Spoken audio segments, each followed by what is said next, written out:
Om Shanti. Good morning.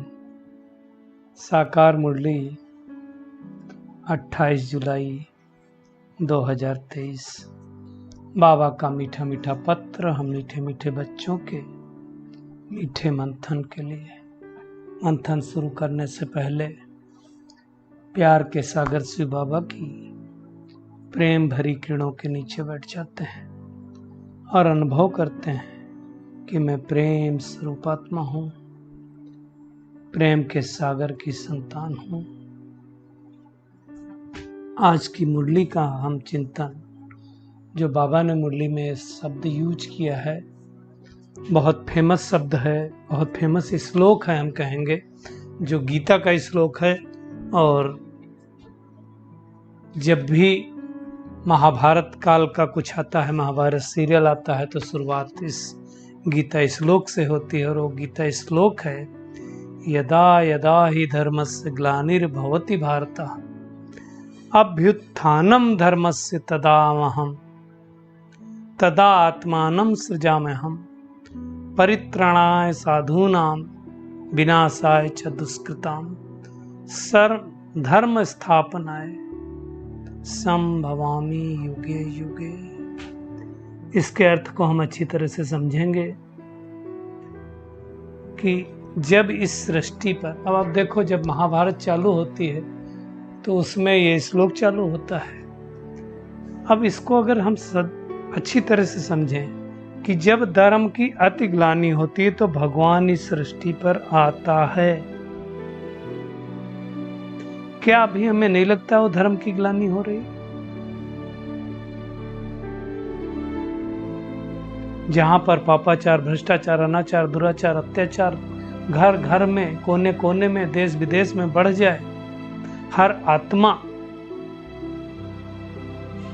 पापों में लिप्त हो जाए, जहां ब्लड में ही समा जाए भ्रष्टाचार, ऐसे समय में उस परमात्मा का आना लाजमी है। क्यों आता है और कहाँ आता है? भारत में आता है। इसलिए कहा गया है यदा यदा हि धर्मस्य ग्लानिर्भवति भारत। जब भारत में अनेक धर्मों की ग्लानि होती है, धर्म मतलब धारणा कुछ बचे ही ना, कुछ भी करने लगे। भाई भाई का खून कर दे, बहन भाई का कत्ल कर दे, पत्नी पति का कर दे, पति पत्नी का कर दे, माँ बाप का कर दे। ऐसे समय में आता है। क्या करने आता है? अभ्युत्थानम धर्मस्य, उस धर्म के उत्थान के लिए, तदा आत्मानं सृजाम्यहं, हर एक को उस धर्म का उत्थान कैसे करता है? आत्मिक स्वरूप में स्थित करके आत्मा को ऊपर उठाता है। तो इस समय आता है हर आत्मा जब ऐसी पतित भ्रष्टाचारी बन जाती है, तब परमात्मा को इस सृष्टि पर आना पड़ता है और आकर के एक सत्य धर्म की स्थापना करनी पड़ती है। तो वो परमात्मा इस समय इस धरती पर आया हुआ है और आकर के हमें सिखलाता है कि बच्चे अपने स्वधर्म में टिको। कौन सा स्वधर्म? आत्मिक स्वधर्म, आत्म स्वरूप में टिको, तब होगा। दुनिया में तो बताया जाता है कि श्लोक तब सुनाया गया जब अर्जुन अपने सगे संबंधियों के सामने था और उसका गांडीव कांपने लगा, हाथ से गिर गया, तब सुनाया गया। भगवान क्या कहता है कि जब ऐसे धर्म की ग्लानि होती है, मैं धरती पर अवतरित होता हूँ। क्या करने अवतरित होता? धर्म की रक्षा और नए धर्म की स्थापना करने। तो कौन से धर्म की स्थापना करता है? आदि सनातन देवी देवता धर्म की, और अधर्म का विनाश करता है। ये समझने की बात है, कैसे करता है भगवान।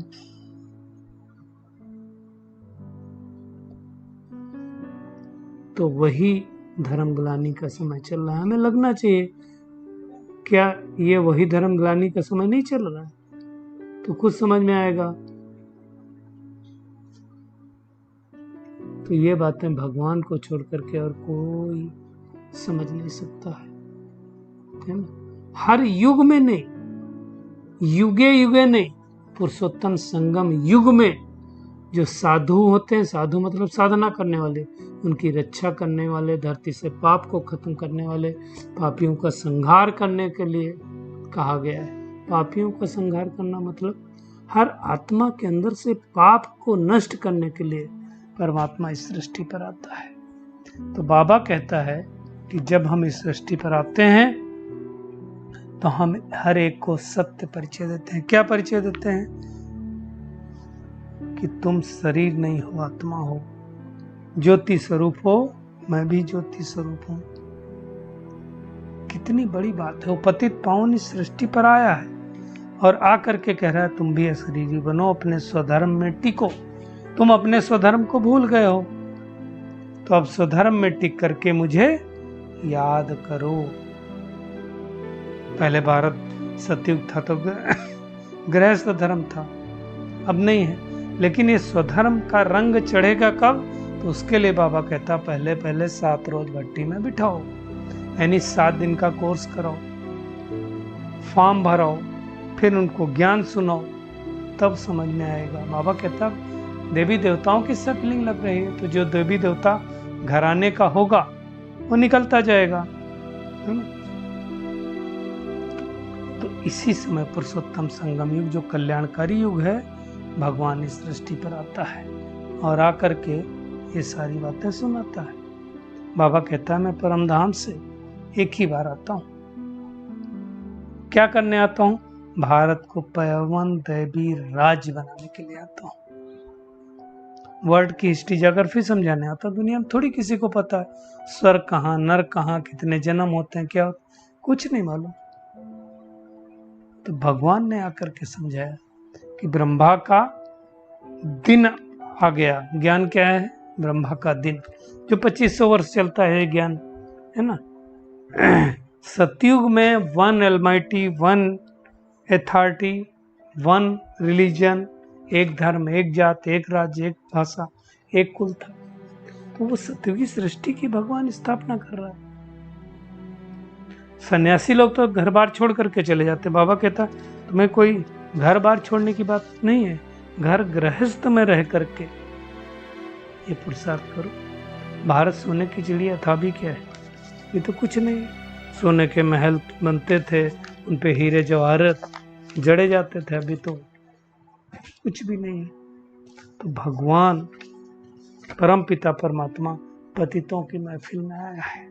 क्या करने आया है? हमें पावन बनाने आया है। लेकिन दुनिया वाले क्या सोचते हैं? पतित पावनी गंगा है। अच्छा चलो गंगा पतित पावनी मान लेते हैं, तो आप जब डुबकी लगा के आए तो पावन बन जाना चाहिए, फिर हर साल डुबकी लगाने की क्या जरूरत है?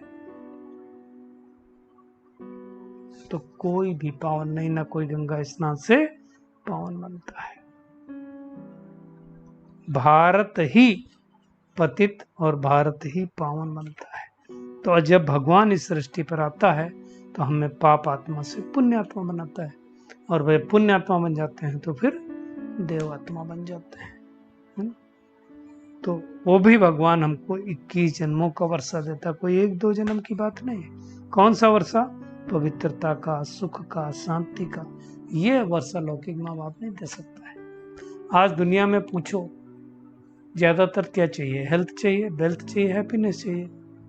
तो दोनों में से कुछ ना कुछ गायब होगा। हेल्थ होगी तो वेल्थ नहीं होगी, और हेल्थ वेल्थ दोनों है तो हैप्पीनेस नहीं होगी। किसी को वेल्थ है तो हेल्थ नहीं है, तो बड़ा गड़बड़ गड़बड़ हो गया। और सतयुग में तो तीनों चीजें थी।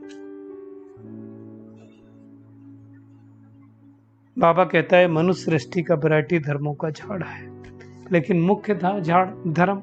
आदि सनातन देवी देवता धर्म हो तो प्रायलोफर, उसी से सारे धर्म निकले। वंडरफुल बात यह है कि जिससे सारे धर्म निकले वही गायब है। वैसे आदि सनातन देवी देवता धर्म तो सतयुग का ही है।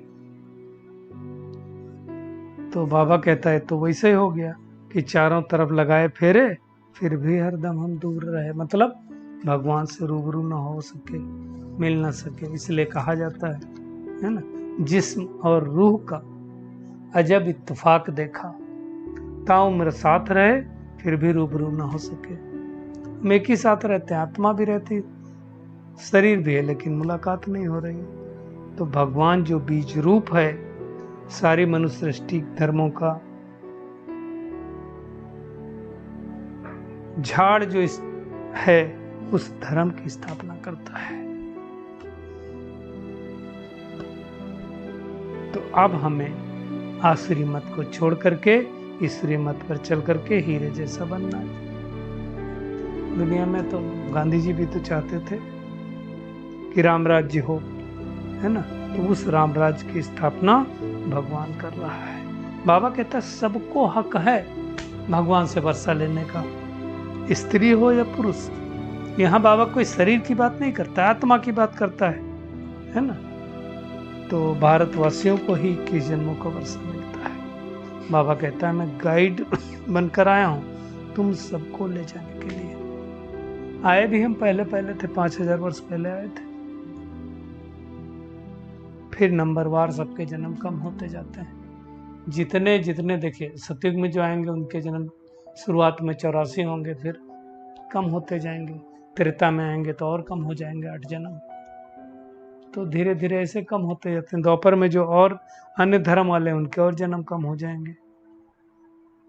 तो ये वर्ल्ड की हिस्ट्री ज्योग्राफी भगवान को छोड़ करके कोई नहीं बता सकता है। तो बाबा कह रहा है मैं अब सेपलिंग लगा रहा हूं उस आदि सनातन देवी देवता धर्म की, तो तुमको उसमें मदद करनी है।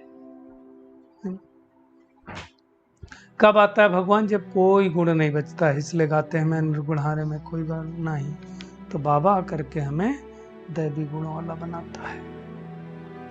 तो अब क्या करना है? बाबा कहते तुम बेहद के बैरागी बनो। दुनिया वालों का क्या है? हद का बैराग्य है, और ये है बेहद का बैराग्य। तो बाबा समझाता है तुम सारी पुरानी सृष्टि को भूल अपने बाप को याद कर वर्षा लेते रहो। बाबा ने कहा तुम मुझे याद करेंगे तो तुम्हारे विकर्म विनाश होंगे, और कोई तरीका नहीं है ना। बाबा कहते हैं अलग अलग सबको समझाओ, क्योंकि सब अलग अलग धर्म के होते हैं, कोई संप्रदाय के होते हैं। ये नशा रहना चाहिए कि हम गॉड फादरली यूनिवर्सिटी के स्टूडेंट हैं, भगवान वाच्य है, मैं तुमको राजाओं का राजा बनाता हूँ। तो उतनी मेहनत करनी है ना।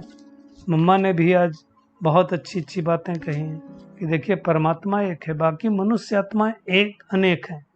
परमात्मा के लिए कहते हैं जानी जान अनहार है। तो कोई भी धर्म वाला हो, कोई भी संप्रदाय का हो, लेकिन परमात्मा तो एक ही है। वही आकर के धर्म की स्थापना करता है। इसलिए देखो गुरु नानक जी ने भी क्या कहा? एक ओंकार कहा, है ना।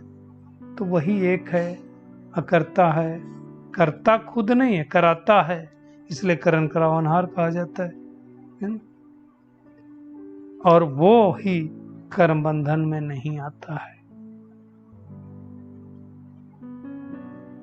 हमें ये ज्ञान सुनाता है, और ये ज्ञान बाबा ने कई बार कहा है ये अविनाशी, इस ज्ञान का विनाश नहीं होता है। तो क्या करना है सारा दिन? क्या टेक होम है हमारा? एक तो हमें अपने स्वधर्म में स्थित होकर के अशरीरी बनने का अभ्यास करना है। विकर्माजीत बनना है, इसलिए पुरानी दुनिया से बेहद का वैराग्य रखना है।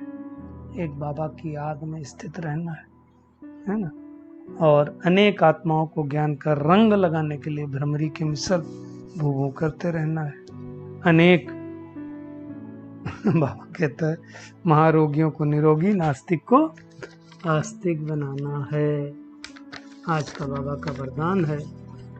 वरदान तो हमेशा श्रेष्ठ होता है कि सदा साक्षी स्थिति में स्थित रहे, निर्लेप अवस्था का अनुभव करने वाले सहज योगी भव। आत्मा निर्लेप नहीं है, लेकिन अवस्था की बात बाबा कह रहा है, जो देह के संबंध और देह से साक्षी है, अर्थात न्यारे हैं, वो इस पुरानी दुनिया से भी साक्षी हो जाते हैं। वे संपर्क में आते हुए देखते हुए भी सदा न्यारे और बाप के प्यारे रहते हैं। यही स्टेज सहयोगी का अनुभव कराती है, और इसको ही कहा जाता है साहत्य में रहते हुए निर्लेप। मतलब दूसरे का प्रभाव हमारे ऊपर ना पड़े। आत्मा निर्लेप नहीं, स्टेज की बात बाबा ने कही, आत्मज्ञान स्टेज की। तो जो इस अवस्था में रहते हैं, बाबा ने कहा, माया के वार से बच जाते हैं। स्लोगन है, शुभ भावना और शुभकामना द्वारा सूक्ष्म सेवा करने वाले ही महान आत्मा है। हमें सूक्ष्म सेवा ही करनी चाहिए। चलिए, परमात्मा के नीचे बैठ जाते हैं और अनुभव करते हैं कि मैं आत्मा साक्षी स्थिति में स्थित रह करके सहज योगी का अनुभव करने वाली, शुभ भावना और शुभकामना द्वारा सूक्ष्म सेवा करने वाली महान आत्मा हूँ। एक परमात्मा की याद के द्वारा अपने विकर्मों को नष्ट करने वाली, इस पुरानी दुनिया से बेहद का वैराग्य रखने वाली, बेहद की वैरागी आत्मा। भ्रमरी मिसल अनेक आत्माओं को ज्ञान का रंग लगाने वाली, नास्तिक को आस्तिक बनाने वाली, रोगी को निरोगी बनाने वाली ज्ञानी तो आत्मा हूँ। शुक्रिया मीठे प्यारे बाप दादा, शुक्रिया आप सभी का इस मीठे मंथन के लिए। ओम शांति।